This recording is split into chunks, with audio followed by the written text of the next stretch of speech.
दो पागल बहनें। एक गांव में एक परिवार में दो बहनें रहा करती थी।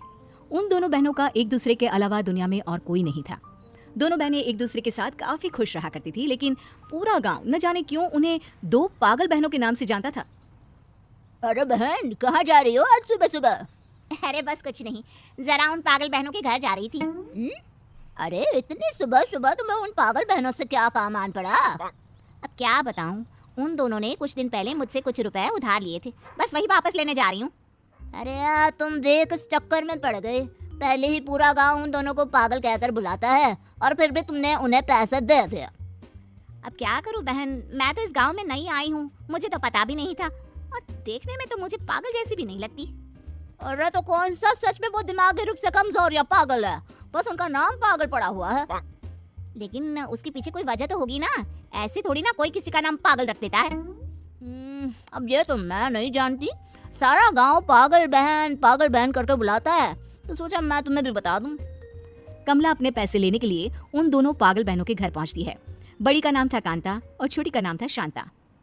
अरे आइए आइए बहन जी, आज सुबह सुबह कैसे आना हुआ? मैंने आपको जो पैसे उधार दिए थे ना, बस वही वापस लेने आई हूँ। बहन जी, बस 10 दिन की मोहलत और दे दीजिए, फिर हम दोनों आपके पैसे चुका देंगे। अच्छा ठीक है, कोई बात नहीं, लेकिन एक बात पूछना चाहती थी। आप बुरा तो नहीं मानेंगे ना?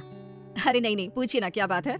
देखिए, मैं इस गांव में नई आई हूँ, मैं नहीं जानती कि पूरा गांव आपको पागल बहनों के नाम से क्यों बुलाता है। क्या आप मुझे उसके पीछे की वजह बता सकती हैं?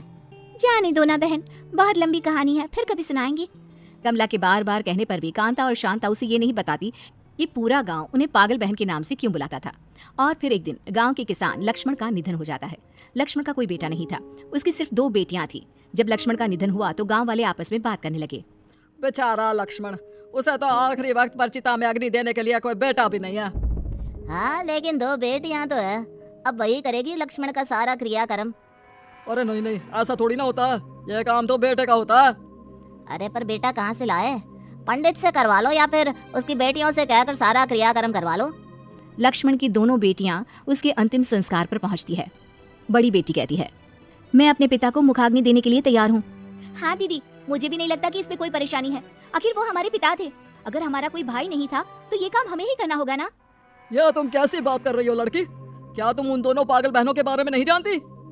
लेकिन हमारे पिता के मुखाग्नि देने से उन दोनों बहनों का क्या लेना देना? अरे लेना देना कैसे नहीं है? उन दोनों बहनों ने भी कई साल पहले ऐसा ही कुछ करने की कोशिश की थी, अपने पिता को मुखाग्नि दी थी और तब से दोनों पागल हो गई हैं। सरपंच साहब, ये सब आप गांव वालों की गलतफहमी है। वो दोनों बहनें पागल नहीं है, वो तो बहुत समझदार हैं। देखो, तुम्हें कभी कुछ समझ में नहीं आएगा। वो दोनों पागल है, पागल। अगर जरा भी समझदार होती तो भला शादी ना करती। कितनी उम्र हो गई है दोनों की, लेकिन दोनों में से एक ने भी शादी नहीं की। यही तो पागलपन की निशानी है। लेकिन सरपंच साहब, हम दोनों बहनों की तो शादी हो चुकी है, इसका मतलब तो ये हुआ ना कि हम पागल नहीं हैं। अभी नहीं हो तो क्या हुआ? पंडित ने कहा था कि अगर लड़कियां अपने पिता को मुखाग्नि देती हैं तो वो पागल हो जाती हैं। क्या तुम्हें अपनी गृहस्थी की चिंता नहीं? अरे सरपंच साहब, ये कौन से अंधविश्वास में रह रहे हैं? ऐसा भी भला कभी होता है क्या?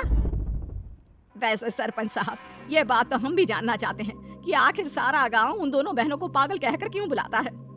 हाँ सरपंच साहब, मैं तो इस गांव में नई आई हूँ। मैंने भी उन दोनों बहनों से पूछने की बहुत कोशिश की, लेकिन उन्होंने कुछ बताया ही नहीं। चलिए ठीक है, अगर सारे गांव वालों की यही इच्छा है तो अब तो लक्ष्मण का अंतिम संस्कार तभी होगा जब ये बात सबके सामने साफ हो जाएगी।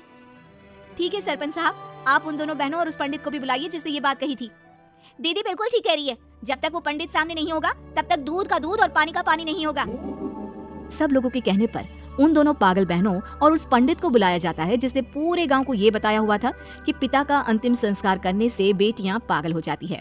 और उन सबके आने के बाद क्या हुआ? आप लोगों ने हमें यहाँ क्यों बुलाया?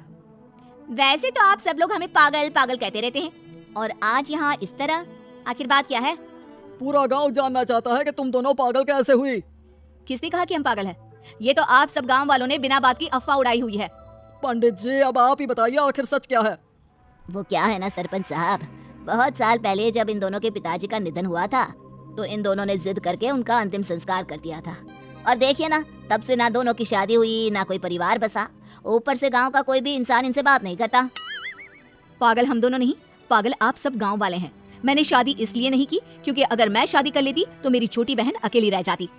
अच्छा, अगर ऐसी बात है तो तुम शादी ना करती, पर छोटी बहन की शादी क्यों नहीं करवाई? कैसे करवाती पंडित जी? पूरे गांव को तो आपने ये ढिंडोरा पीट दिया था कि हम दोनों बहनें पागल हैं। तो फिर एक बात बताओ, अगर तुम पागल नहीं हो तो गांव का कोई भी तुमसे बात क्यों नहीं करता? इसलिए सरपंच साहब, क्योंकि गांव के मुखिया होकर आप खुद ही हमें पागल पागल कहते हैं। अब आप ही बताइए, अगर आप ही हमें पागल कहेंगे तो कौन हमारी बात पर विश्वास करेगा?